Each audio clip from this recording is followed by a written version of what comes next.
इस समय हम अपने हृदय, अपने मन को उस प्रभु के लिए तैयार करें, उस यीशु को अपने जीवन में आमंत्रित करें, पवित्र आत्मा की विशेष सहायता मांगे और इस गीत में शामिल हो जाएं। हम में से हर एक को यीशु बुलाता है। आज के दिन यीशु बुला रहा, यीशु बुला रहा,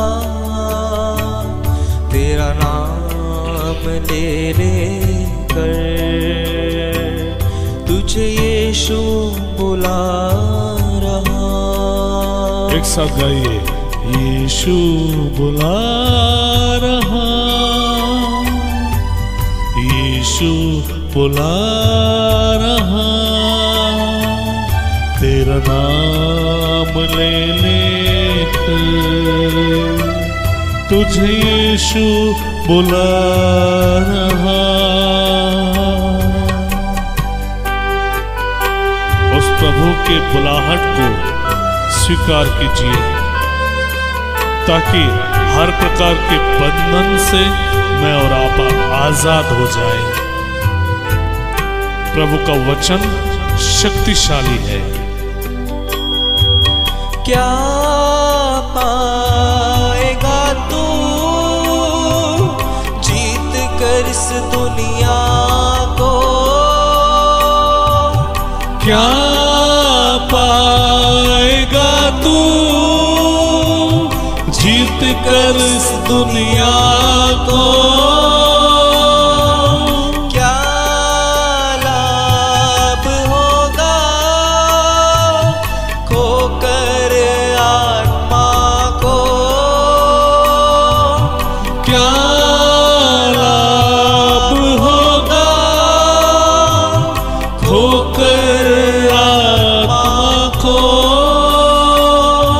तू आ जा यीशु के पास, तुझे यीशु बुला रहा।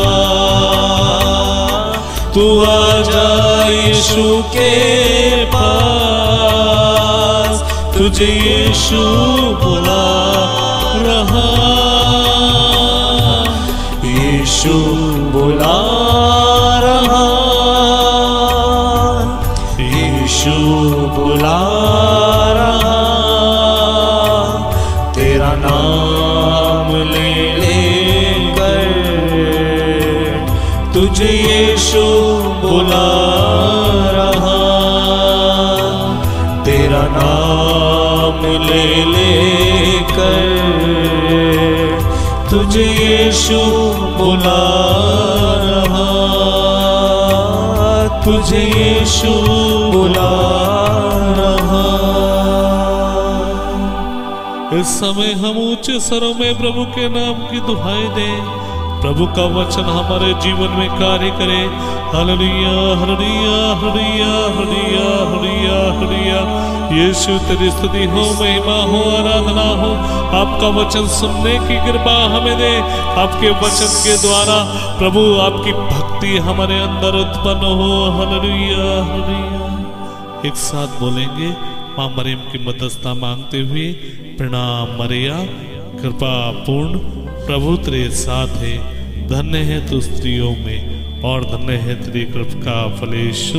संत मरिया परमेश्वर की माँ, प्रार्थना कर हम पापियों के लिए अब और हमारे मरने के समय। आमीन। सभी को जय यीशु।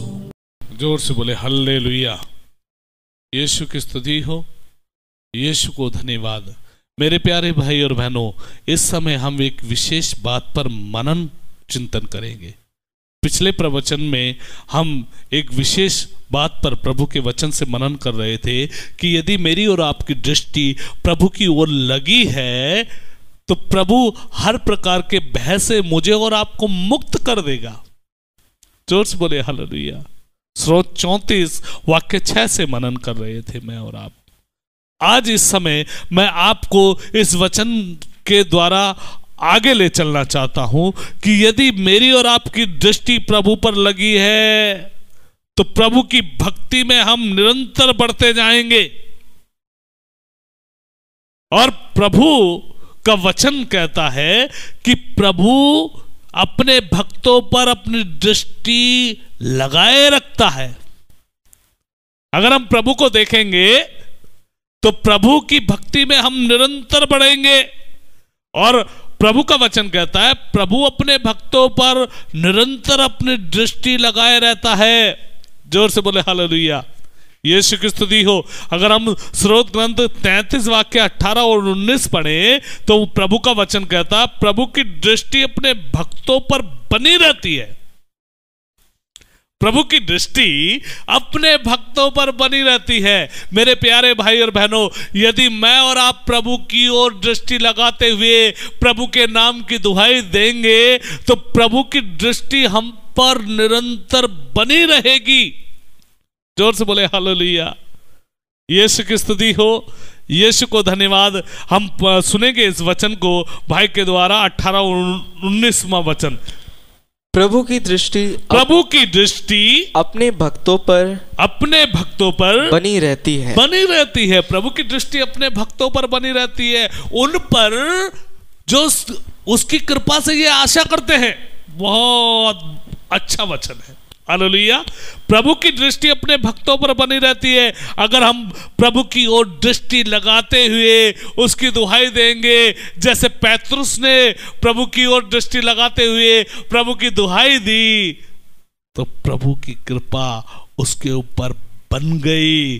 प्रभु ने उसके हाथ को पकड़ा और फिर से उस पानी के ऊपर खड़ा किया। जोर से बोले हालेलुया। यदि मेरी और आपकी दृष्टि प्रभु पर लगेगी तो वचन कहता है प्रभु की दृष्टि मुझ पर और आप पर टिकी रहेगी, बनी रहेगी। हालेलुया। और आगे पढ़ो, उन पर जो उसकी कृपा से यह आशा करते हैं। उन पर, सिर्फ उन लोगों पर जो उसकी कृपा से यह आशा करते हैं कि वह उन्हें मृत्यु से बचाएगा। बड़ा महत्वपूर्ण वचन है कि वह उन्हें मृत्यु से बचाएगा। मृत्यु से बचाने का मतलब इस समय एक स्थिति ऐसी बनी हुई है, पूरा संसार डावाडोल है कोरोना वायरस की वजह से। हालेलुया। कुछ लोग कहते हैं बहुत खतरनाक वायरस है, जिसे एक बार पकड़ेगा सर्वनाश हो जाएगा। यदि एक परिवार में 10 लोग हैं, एक को पकड़ लिया तो पूरे 10 के 10 उस कोरोना वायरस की चपेट में आ जाएंगे। हालेलुया। खतरनाक है ये वायरस, इसका कोई इलाज भी नहीं है अभी, लेकिन इसका एक ही इलाज है, अपने घरों में रहे और प्रभु के नाम की दुहाई देना शुरू करें। हालेलुया। जब मैं और आप प्रभु के नाम की दुहाई देंगे तो हर प्रकार की विपत्ति से प्रभु मुझे और आपको बचाएगा। ये प्रभु यीशु का वचन कहता है, वह तुम्हें मृत्यु से बचाएगा। लिखा है वह तुम्हें मृत्यु से बचाएगा। और आगे पढ़ो बेटा, और अकाल के समय उनका पोषण करेगा। और अकाल के समय उनका पोषण करेगा। किनका? जिनकी दृष्टि प्रभु की ओर लगी है, जो प्रभु की भक्ति में बढ़ रहे हैं। जोर से बोले हालेलुया। अगर मैं और आप अपनी दृष्टि प्रभु की ओर लगाए हैं और हम प्रभु की भक्ति में बढ़ रहे हैं तो प्रभु अकाल के समय हमारा भरण पोषण करेगा, जैसे दानियल नबी का किया प्रभु ने। आप भली भांति जानते हैं दानियल नबी का ग्रंथ अध्याय 14 में यदि मैं और आप पढ़े तो वहां पर प्रभु का वचन कहता है, दानियल नबी का ग्रंथ अध्याय 14 में, अगर इस घटना को आप और मैं पढ़ते जाएंगे तो बहुत अच्छी घटना है। वहां पर दानियल को शेरों के खड्ड के सामने डाल दिया जाता है। उसका गुनाह सिर्फ इतना था कि उसने पंखदार सर्प के आगे सर नहीं झुकाया। राजा दानियल को बोलता है, हे दानियल, तुम कहते हो हमारा प्रभु जीवित है, मेरा प्रभु सर्वशक्तिमान है, जीवित है, लेकिन जिस देवता की मैं आराधना करता हूं वो देवता भी तो जीवित है। हालेलुया। दानियल कहता है वो देवता कौन है? राजा कहता है पंखदार सर्प, वो जीवित भी है और खाता भी है। हालेलुया। आगे की घटना को यदि मैं और आप पढ़ते जाएंगे तो लिखा है दानियल के द्वारा पंखदार सर्प का विनाश हो जाता है और उस राज्य के लोग दानियल से चिढ़ने लगते हैं, नफरत करने लगते हैं। राजा से आकर बोलते हैं, हे राजा, तेरे सेवक दानियल ने जो तेरे यहां राज्य में काम करता है हमारे जीवित देवता को मार दिया, पंखदार सर्प को मार दिया, तो दानियल को हमारे हवाले कर। हालेलुया। और दानियल को पकड़कर शेरों के खड्ड में डाल देते हैं वो। हालेलुया। जानते हैं उस खड्ड में कितने शेर थे? 7 शेर थे उस खड्ड में। और दानियल उन 7 शेरों के सामने कितने दिन पड़ा रहा? 7 दिन। कहा जाता है, वचन में लिखा है कि उन शेरों को उनकी भूख मिटाने के लिए जो खाना दिया जाता था उन दिनों नहीं दिया गया ताकि वो दानियल को फाड़ कर खा जाए। हालेलुया। लेकिन उन शेरों ने दानियल को छुआ तक नहीं। इसका कारण यह था कि दानियल की दृष्टि प्रभु पर लगी हुई थी, वो प्रभु की दुहाई देता था। उसने राजा से कहा, हे राजा, मैं आपके पंखदार सर्प जो जिसे आप देवता कहते हैं मैं उसकी पूजा नहीं करूंगा, मैं तो जीवित प्रभु परमेश्वर को मानने वाला व्यक्ति हूं। हालेलुया। यीशु की स्तुति हो, यीशु को धन्यवाद। वो शेरों के सामने जीवित प्रभु के नाम की दुहाई दे रहा था। और पिछले प्रवचन में मैंने आपको बताया था प्रेरित चरित्र अध्याय 2:21 से कि जो प्रभु के नाम की दुहाई देगा वही बचेगा। बताया था मैंने पिछले प्रवचन में आपको। और दानियल ने उन शेरों के खड्ड में प्रभु के नाम की दुहाई दी और प्रभु ने उसे बचाया। मेरे प्यारे भाई और बहनों, कोरोना वायरस शेर की तरह मुंह फैलाकर मेरे और आपके लिए तैयार खड़ा है इन दिनों। हालेलुया। शेर की तरह मुंह फैलाकर मेरे और आपके सामने खड़ा है खाने के लिए मुझे और आपको, मुझे और आपके परिवार को। हालेलुया। मेरे परिवार को। हालेलुया।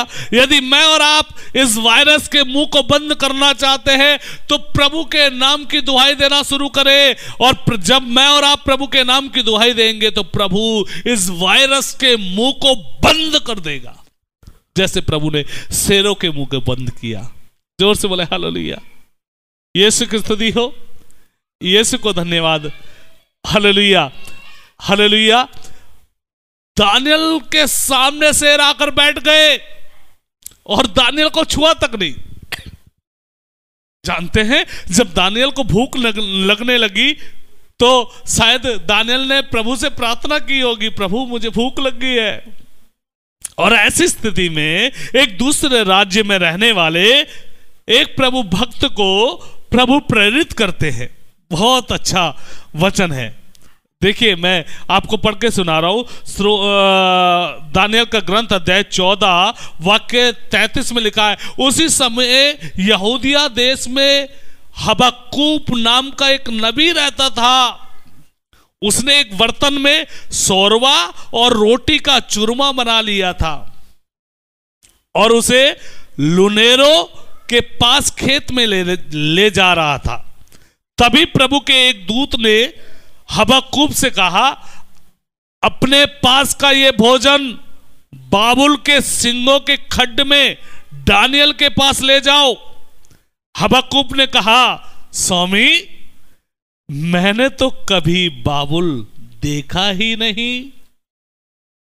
हबक्कूक कहते हैं प्रभु से, प्रभु हे मेरे स्वामी, मैंने तो कभी बाबुल देखा तक नहीं और ना उस खड्ड का मुझे पता है। प्रभु से हबक्कूक कहते हैं, प्रभु मैंने तो बाबुल देखा तक नहीं और ना ही मुझे उस खड्ड का पता है। तब प्रभु के दूत ने उसके सिर की चोटी पकड़ ली। प्रभु के दूत ने उसके सिर की चोटी पकड़ ली और उसके सिर के केस पकड़कर उसे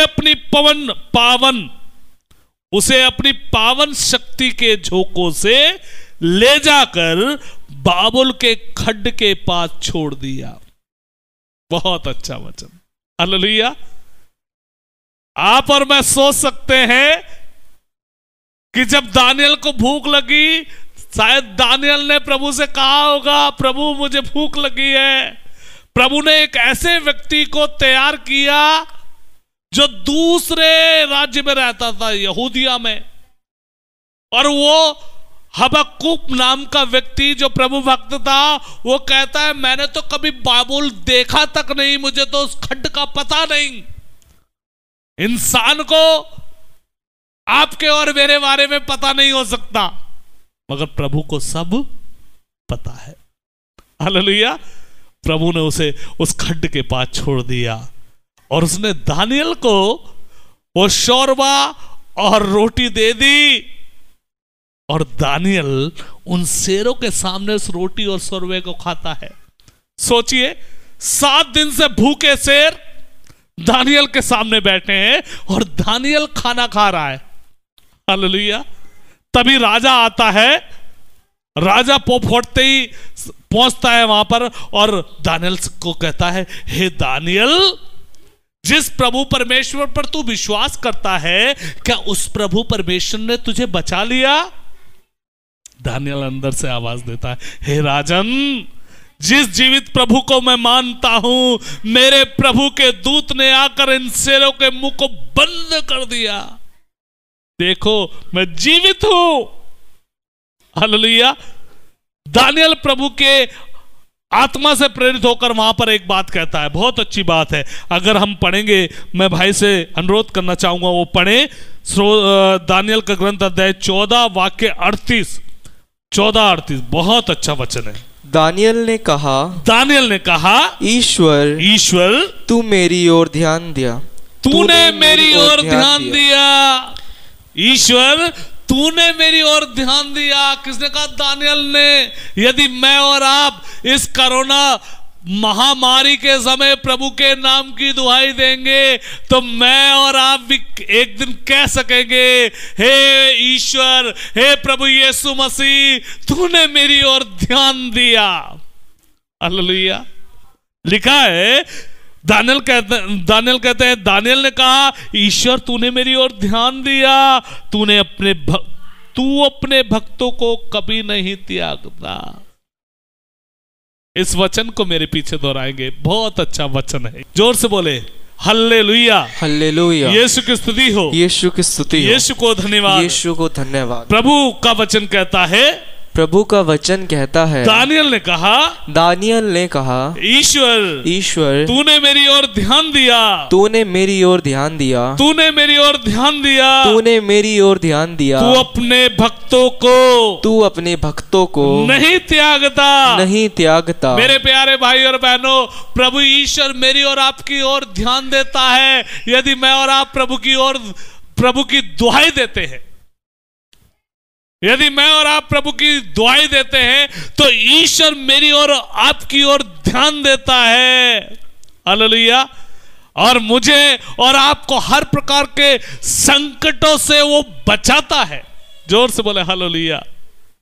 यीशु की स्तुति हो, यीशु को धन्यवाद। Hallelujah, hallelujah. स्रोत 33 से मैंने आपको बताया था, प्रभु का वचन कहता है, प्रभु वह तुम्हें मृत्यु से बचाएगा और अकाल के समय तुम्हारा भरण पोषण करेगा। बहुत अच्छा वचन। जोर से बोले हालेलुया।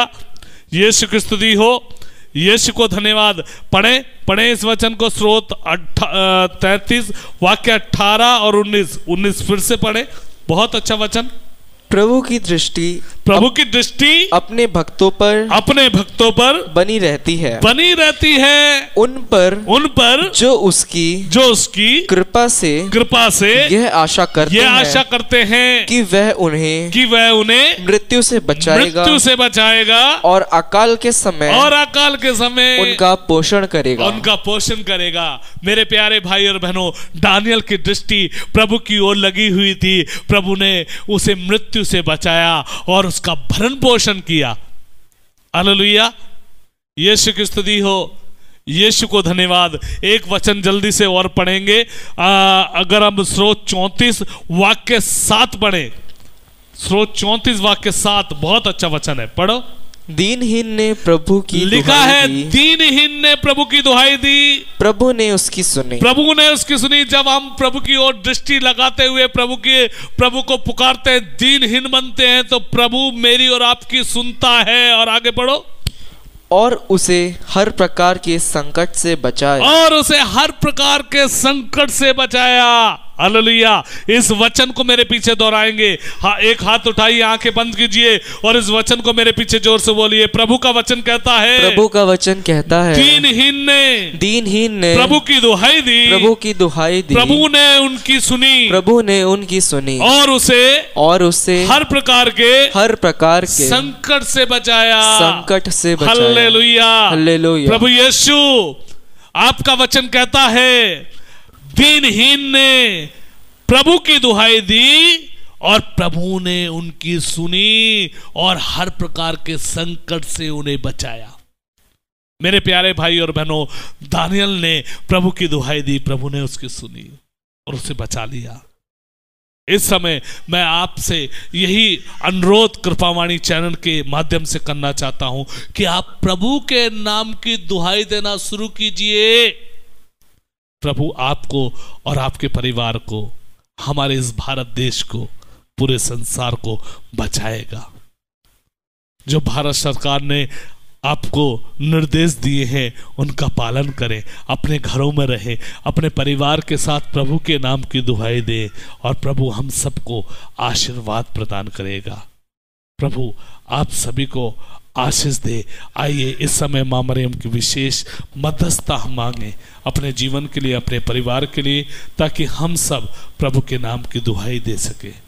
प्रणाम मरिया, कृपा से पूर्ण, प्रभु तेरे साथ है, धन्य है तू स्त्रियों में और धन्य है तेरे गर्भ का फल यीशु। हे संत मरिया, परमेश्वर की माँ, प्रार्थना कर हम पापियों के लिए, अब और हमारे मरने के समय। आमीन। सभी को जय यीशु।